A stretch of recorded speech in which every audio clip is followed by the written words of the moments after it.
para mais uma aula de mecânica analítica, aula número 14, versando sobre dinâmica de sistemas mecânicos, por favor.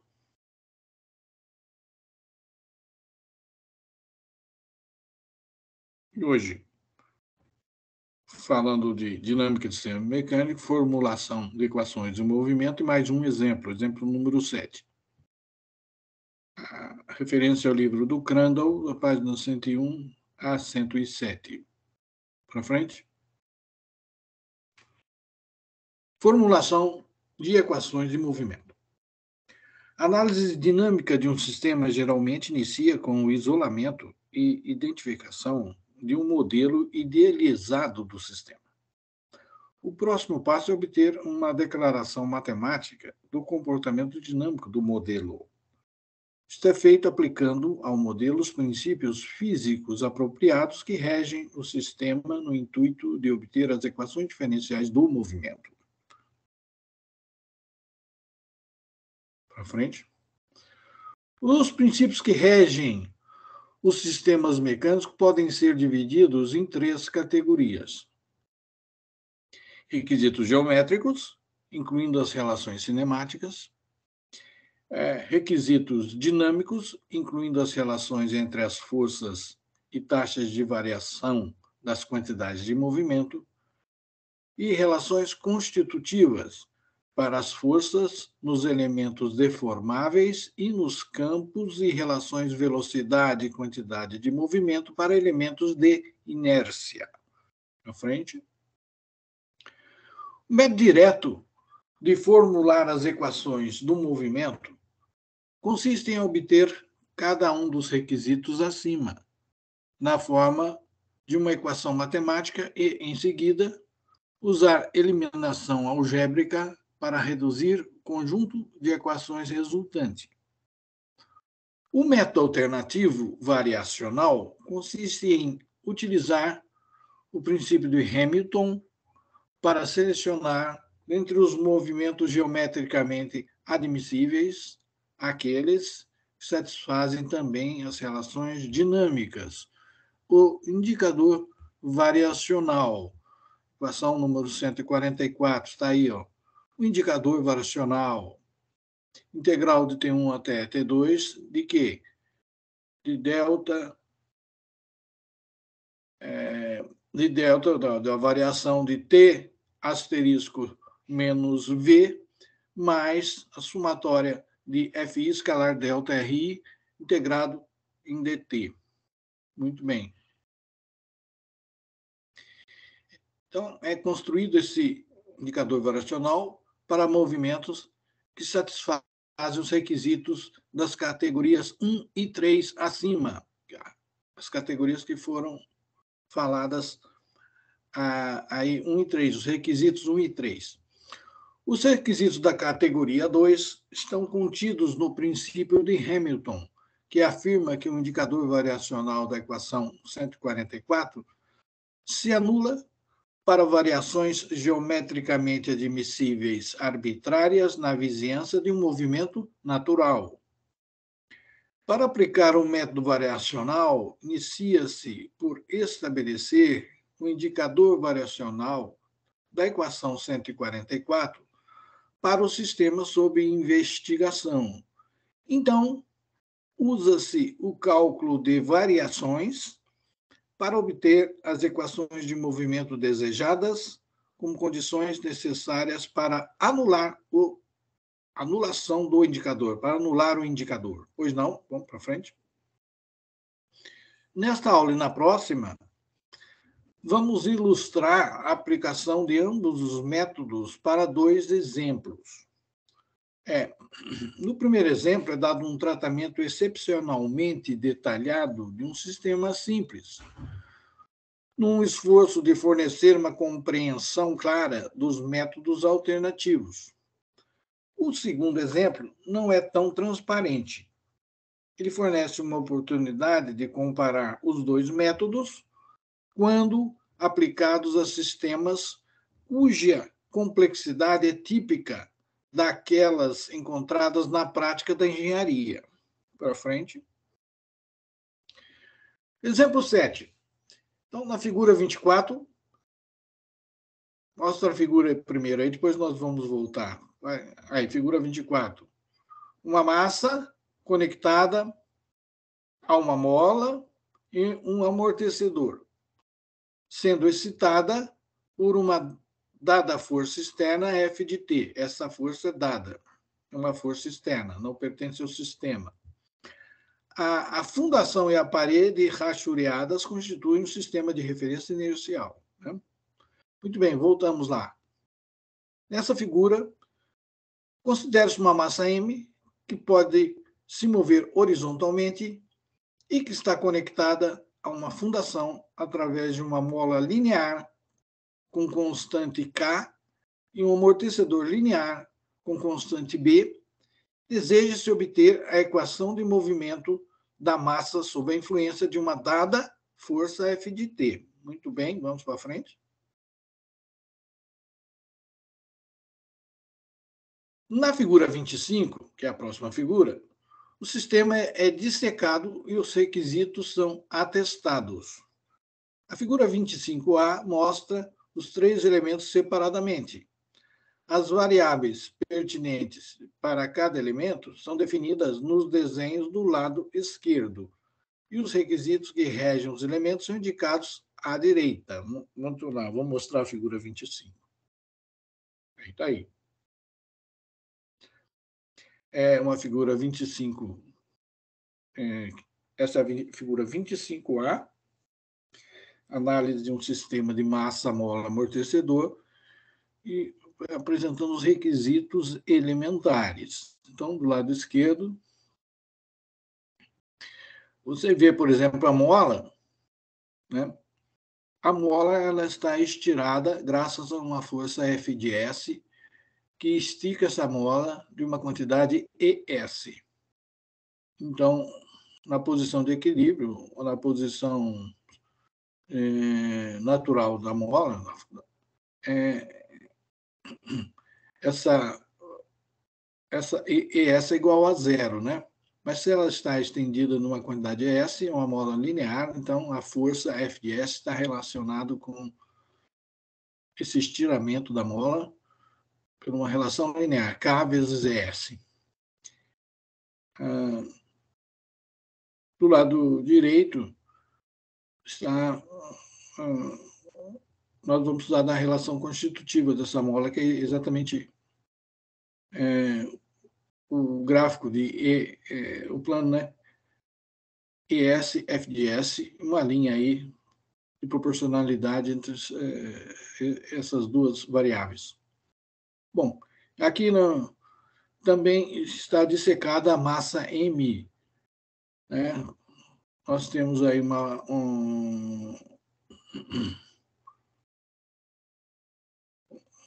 a massa M, ela está deslocada numa distância x da posição de equilíbrio. É necessário conhecer a velocidade e a quantidade de movimento dessa massa, V e P. Então, a relação entre P e V é P igual a mv, uma relação newtoniana, P igual a mv. F e M, se M aqui é a força da massa, força que está agindo sobre a massa, é a relação entre P e a força, é exatamente essa aí, a força sobre a massa é igual a P ponto, né? P ponto, derivada de P em relação a T. E tem uma relação cinemática aí, que é o x ponto, N é igual a V. E, finalmente, para o amortecedor, do lado esquerdo, nós temos um amortecedor, e sobre ele está aplicada uma força FD, D de dashport, e, obviamente, a partir da posição de equilíbrio, a origem das velocidades, porque a proporcionalidade aqui, a relação constitutiva do amortecedor é FD igual BVD. é com a velocidade, não com a posição. Podemos passar para frente? Então, a figura 25b mostra à frente, né, os requisitos que regem o sistema. Por exemplo, as variáveis pertinentes para a mola são a elongação S e a força de mola Fs, S de spring. Elas estão relacionadas pela equação constitutiva linear, equação 133. Os requisitos do sistema são de dois tipos: relações geométricas, que decorre do requisito básico de que o sistema mantém-se conectado durante o movimento, e o requisito de força, que atesta a força resultante agindo sobre a massa, é a soma da força externa dada F com as forças internas Fs e Fd. Para frente. Então está aí. A nova figura, análise de um sistema massa-mole amortecedor, requisitos do sistema. Então, do lado esquerdo, nós vemos todo o sistema para uma dada posição X. Né? A compatibilidade geométrica é ES, tem que ser, a elongação da mola tem que ser igual a X. E a velocidade do dashpot, a velocidade do amortecedor, tem que ser igual à velocidade da massa. E abaixo, o diagrama de corpo livre, indicando as forças F externa, puxando para um lado direito, e as forças atuando sobre a massa, né? A força de mola e a força do amortecedor jogando contra, né? Então, a força que está agindo sobre a massa é exatamente a força externa menos F de S menos F de T. Para frente. Método direto para esse problema. Ele está sendo dissecado. Na figura 25, há 8 incógnitas: ES, F de S, X, V, P, FM, VD e FD. E 8 relações algébricas e diferenciais conectando essas variáveis. O método direto de análise consiste em levantar estas 8 equações que estabelecem todos os requisitos aplicáveis e, em seguida, combiná-las, sempre que possível, para alcançar uma representação matemática mais compacta. Para frente.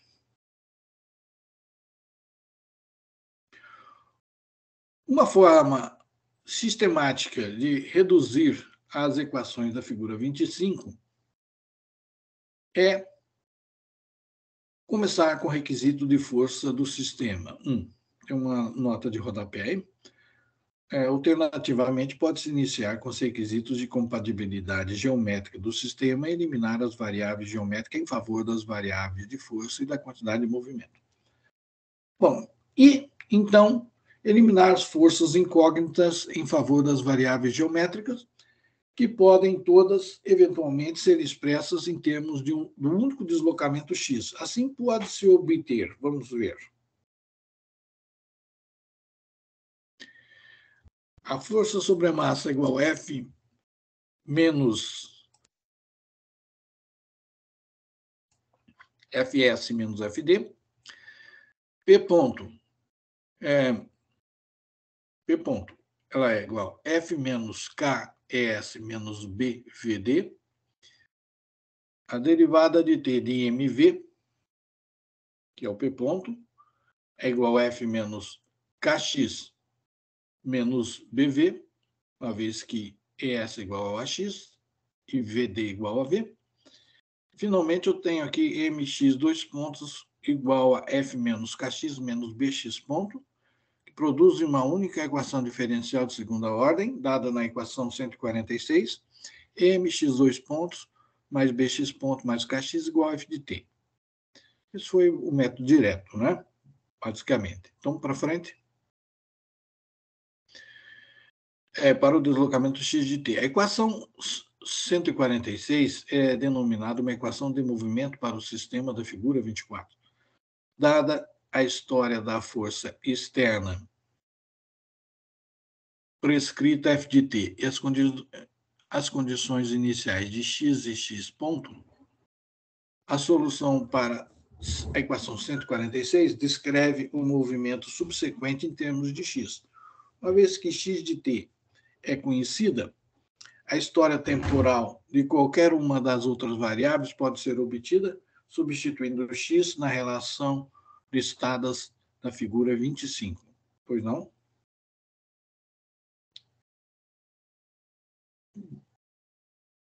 Voltou novamente a figura 25b. Sim, né? Bom, agora partimos para o método variacional. Já explicamos o método direto para a obtenção da equação de movimento e agora vamos para o método variacional, que é exatamente o objetivo dessa disciplina, é oferecer um método diferente do método direto na obtenção das equações de movimento, tanto para sistemas mecânicos como para sistemas elétricos e eletromecânicos. Para obter a mesma equação de movimento pelo método variacional, começamos construindo o indicador variacional 144. Então, a lagrangiana para o sistema da figura 25 é lagrangiana, como foi definida, é a diferença entre a coenergia cinética, T estrela, menos a energia potencial, V. Então, lagrangiano para o sistema da figura 25 é meio mv quadrado menos meio k es ao quadrado, equação 147. Para frente. De acordo com a equação 108 e 137, é isso aí, foi obtida a equação lagrangiana de acordo com essas equações. A lagrangiana da equação 147, essa última, leva em conta a coenergia cinética da massa e o trabalho realizado pela força de mola. O trabalho realizado pela força do amortecedor, FD, e pela prescrita força externa, F, é levado em conta na expressão do trabalho. Então, essas duas forças são levadas em conta na expressão do trabalho que está em 148. A somatória de FI escalar delta RI. Então, eu teria assim, entre parênteses, menos FD mais F que multiplica delta X. Ou que é igual a menos BVD mais F que multiplica delta X. Para frente. O indicador variacional 144 toma, assim, a seguinte forma. Está aí na expressão 149, o indicador variacional será a integral de T1 até T2 da variação de meio mv quadrado menos meio k es ao quadrado, mais menos bvd mais f que multiplica delta x. De acordo com o princípio de Hamilton, um movimento natural do sistema é um movimento geometricamente admissível para os quais a equação 149 se anula para variações admissíveis a arbitrárias. Muito bem, para frente. Uma maneira simples de garantir a admissibilidade geométrica para todos os movimentos considerados é usar as relações geométricas e cinemáticas da figura 25 para expressar todos os deslocamentos e velocidades na equação 149 em termos do único histórico incógnito temporal de x de t. Então, temos a equação 150, onde o índice variacional, integral T1 até T2, da variação de meio m x ponto ao quadrado menos meio kx2, kx quadrado, mais menos bx ponto, mais f, delta x. Então, foi todos, onde foi possível, foi introduzido o histórico temporal de x de t aí na história. Muito bem, para frente. Agora, aplica-se o cálculo de variações. para obter a equação de movimento que x deve satisfazer para fazer a equação 150 se anular para variações arbitrárias ΔX. Primeiro, realiza-se a variação indicada na equação 150. Realizando a operação de variação aplicando o cálculo de variações, a equação 150 passa a ser escrita como a equação 151. Então, o índice variacional será integral de T1 a T2 de mx ponto ΔX ponto menos kx ΔX menos bx ponto ΔX mais f ΔX.